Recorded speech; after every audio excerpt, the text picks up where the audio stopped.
اهلا بكم مره تانية في قناه صلح الله واطلب نفسك. النهارده هنعمل كام فيديو ورا بعضيهم على البوتاجاز. حابب ان انا اقول لك البوتاجاز ده بالذات اكتر جهاز بيقبل الصيانه لما تكون الصيانه سليمه، وفي نفس الوقت البوتاجاز هتبص في منظر البوتاجاز هتقول البوتاجاز ده متهان ومليش لازمه، ولكن انا الصاج الاستانلس بتاع البوتاجاز سليم، يبقى ده انا يستحق ان انا نصرف عليه. وخلي بالك اقل تكلفه في الصيانه هتكون البوتاجاز، اقل اسعار ان انا نصينه. يعني وليكن لو انت هتبص لي كده على منظر البوتاجاز ده، تابع معايا الفيديوهات اللي هتنزل ورا بعضيها. شايف منظر البوتاجاز يقول انك انت ما ينفعش ده يا باشا بكيا. البوتاجاز ده باقل تكلفه. الكلام انا مش بقول لك كلام، انا بقول لك واقع. اسال في اي مكان جنبك عن قطع الغيار اللي انا بركبها وانت تعرف ان فعلا تكلفته هتبقى قليله خالص. هنبدا الحلقه بتاعت النهارده، هنتكلم واحده واحده مع بعضينا. احنا مش هنقدر نلم البوتاجاز كله في حلقه واحده، ولكن نبدا بالباب.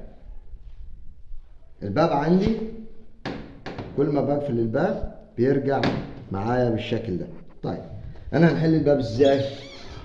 تعالى كده جرب. في عندي هنا هلبة اهو، خليك من الناحيه التانيه اهو. انا عشان نقدر نطلع الباب ده بكل سهوله، طبعا المشكله دي عندي مشكله مفصلات. طيب انا عشان نحل الباب ده هو هنعمل ايه؟ لو نلاحظ هنا هنلاقي فيه معايا رفاص اهو بالشكل ده. هنفتح الباب على الاخر ونعدي الرفاص كده تاني. هنزلك الرفاص. معلش اسف على الاوساخ اللي فيه دي، بس طبعا هخليك تشوف البوتاجاز خيال ودنيا تانية غير اللي انت شايفه. طبعا الرفاص اهو بيبقى نايم بالشكل ده، وهوريه ليك تاني في التركيب بتاع السوستة. هنعمل كده اهو. هنرجع الناحية التانية نفس النظام اهو. هاتها من جنب كده اهي كمان اهي.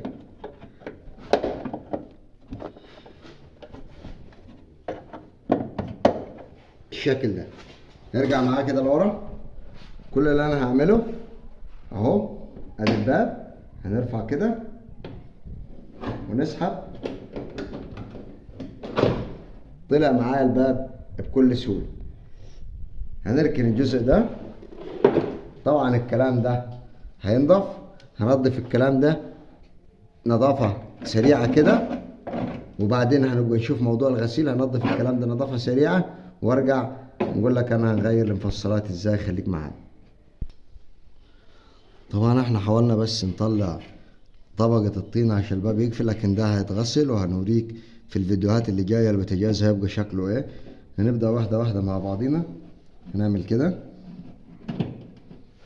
في عندي مسمار هنا، ركزوا معايا. البوتاجازات، يعني انا عندي بوتاجاز مثلا 5 شعلة 4 شعلة 3 شعلة ايا كان البوتاجاز كله. احفظ قواعد والاساسيات اللي انا بديها ليك معاه في الفيديو هتصين اي بوتاجاز. البوتاجاز مش خطر نهائيا، بس عايز تكون مأمن دنيتك. كمان هعمل لك حلقة عن البوتاجاز ازاي تعرف ان بوتاجازك فيه تسريب ولا ما فيهش، واختبار التسريب ده بتعمله ست البيت بدون ما تحتاج لاي حاجة وما فيهش خطورة. لو شاب لسه واصل سن الرشد او يعني قادر ومتحكم، لان الحاجات دي ممنوعة للاطفال. لو شاب كبير هيعرف يعمل الاختبار ده هو وبكل سهولة. اي ست بيت هتعمل الاختبار ده بكل سهولة، ونعرف ازاي بوتاجازي هل فيه تسريب ولا مفيش وعالجه ازاي. خليك معايا وتابع سلسلة فيديوهات البوتاجازات وانت هتستفاد معايا، وانا مش طالب منك غير الكلمة الطيبة. هنبدأ نكمل.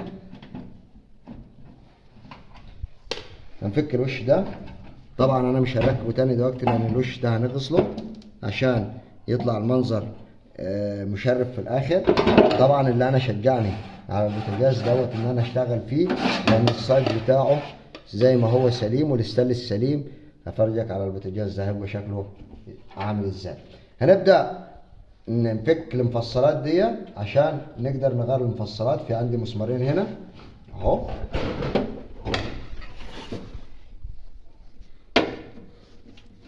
عندي مسمار اهو،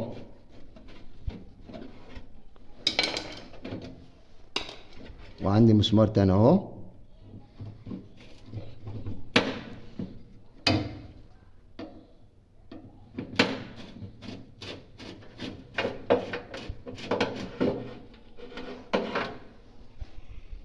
طبعا طلعت معايا دي، هنركنها على جنب ونفك اختها الناحية التانية. نصيحة لما تغير مفصلات غير الطاقم كاملان جوه بره، هو كده كده بيتباع على بعضيه كاملان. فما تقولش انت ان انا هستسهل دي كويسة دي تعبانة او لا، مادام غيرت كده كده بتشتري الطاقم كاملان على بعضيه. فغير، نصيحة، الطاقم كله زي ما هو مطلوب قدام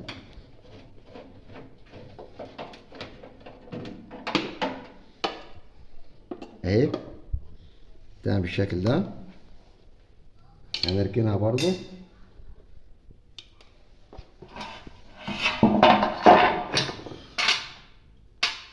هنبدأ نخش على باقي المفصلات اللي هي في الباب هنا وهنا. هنطلع الكلام ده ازاي؟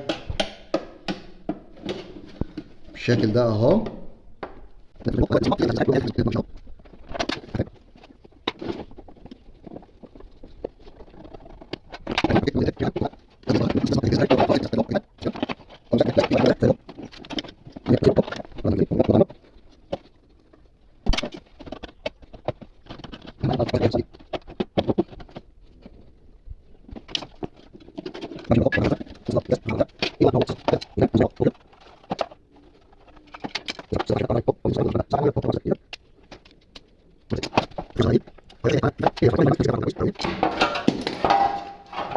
كل اللي هتعمله يا باشا كده بقى عندي طقم السوست بالشكل اللي انت شايفه ده اهو. كل اللي انت هتعمله هتاخد الطاقم ده هتروح تجيب واحد زيه ونركبه تاني. بس احنا لسه هنخش على المغسلة، هنغسل الكلام ده وارجع لكم بالنظافة. خليكم معايا. وهنجيب كذا المفصلات اهو.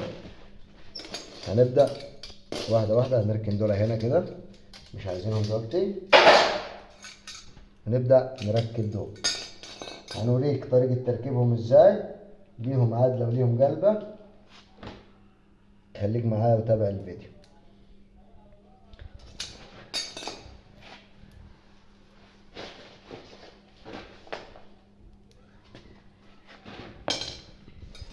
لو نلاحظ هنا هنلاقي في بكرة اهي فوق، وفي هنا سن اهو. دي دايما دي تبقى فوق في اي بوتاجاز ايا كان اهي. البكرة دي اللي بتلف دي بتبقى فوق عشان السلاح بتاع المفصلة اهو ده يجري عليها بالشكل ده اهو كده، بحيث ان هو ايه يجري عليها بالشكل ده. تمام. يبقى هخلي دي فوق ودي تحت. هنبدأ نعديها كده من هنا اهو.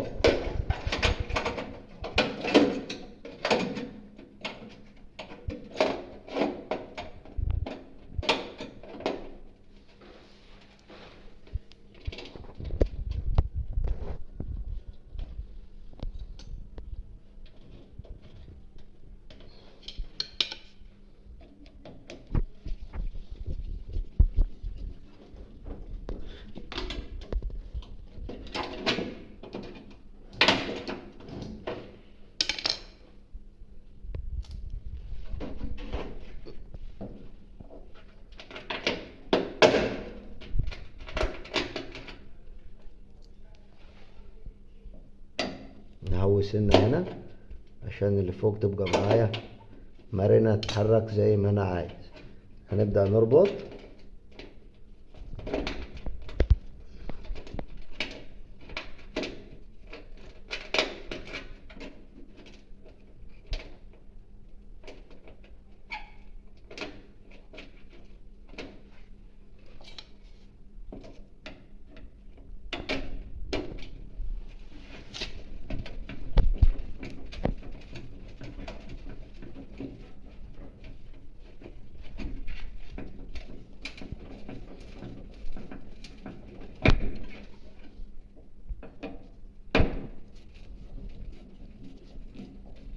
زي ما ركبت دي هتبدأ تركب التاني.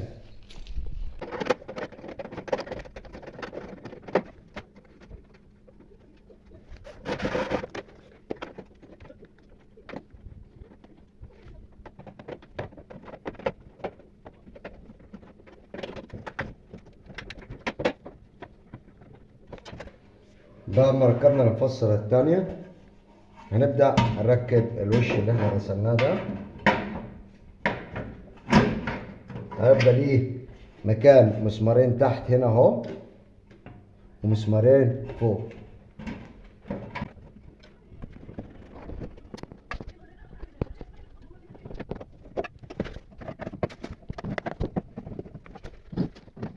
كده احنا البوتاجاز مشواره انتهى معانا. هنبدأ نشوف الباب. اول حاجة هنجيب المفصلات اللي معانا كده زي ما اتفقنا عشان نعرف نركب.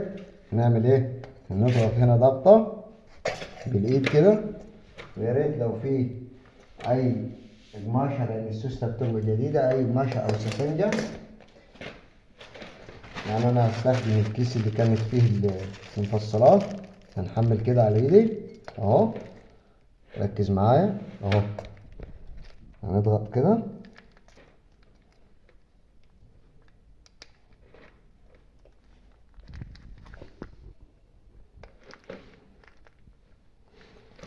بالشكل ده.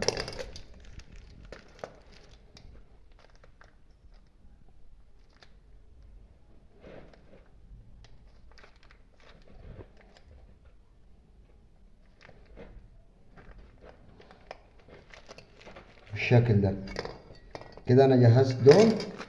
هنبدأ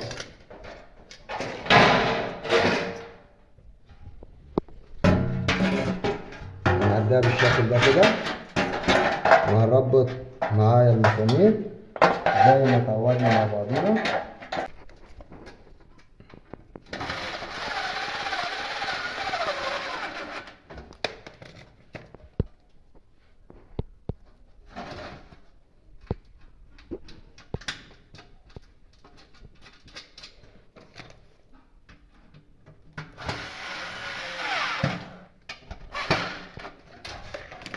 زي ما ركبنا دي هنرجع نركب التاني.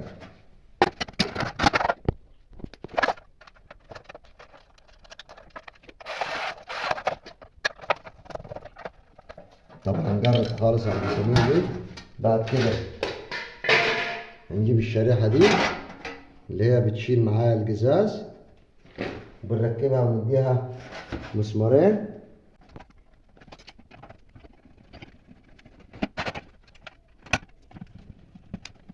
هنبدأ نركب بكل سهولة اهو. هنبدأ، تعالى خليك معايا. هنعدي دي هنا اهو، ودي هنا قصادها الناحية التانية اهو. هنخش كده، لاحظ معايا. بص انا بنحمل هنا تحت اهو اهو. دي بنحملها ليها سنة، بحملها تحت. هنضغط كده، دي ضغطة هنا.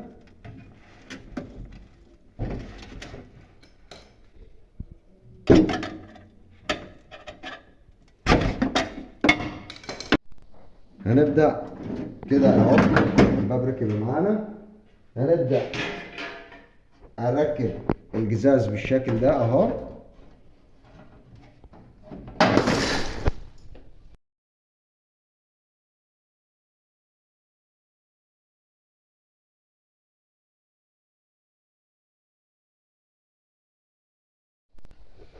طبعا قدر الله ما شاء فعل. للأسف القزاز صرفر معايا. فطبعا بغض النظر هتجيب القزاز، هتركب القزاز بتاعك تمام، وهتعدي اليد بتاعتي زي ما كانت بالشكل ده. طبعا احنا هنجيب قزاز تاني جديد وهوريه ليك في الفيديو اللي جاي ان شاء الله.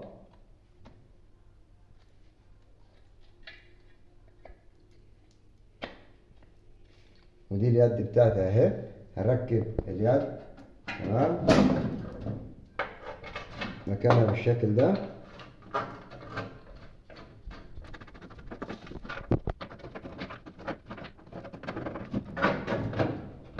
كده المفروض ان دي الطريقة اللي احنا بنركب بيها المفصلات. بعد كده هتركب الجزازة وتقفل عليها باليد دي، وهنشوف الفيديو اللي جاي احنا هننظف الدنيا دي وهنشتغل. وكده احنا نبقى وصلنا لنهاية حلقتنا النهاردة. لو عجبك الفيديو ما تبخلش علينا باللايك، ولو كنت لسه ما اشتركتش في القناة او اول مرة تشوفنا اشترك في القناة وفعل زر الجرس عشان توصلك كل فيديوهاتنا. سلام.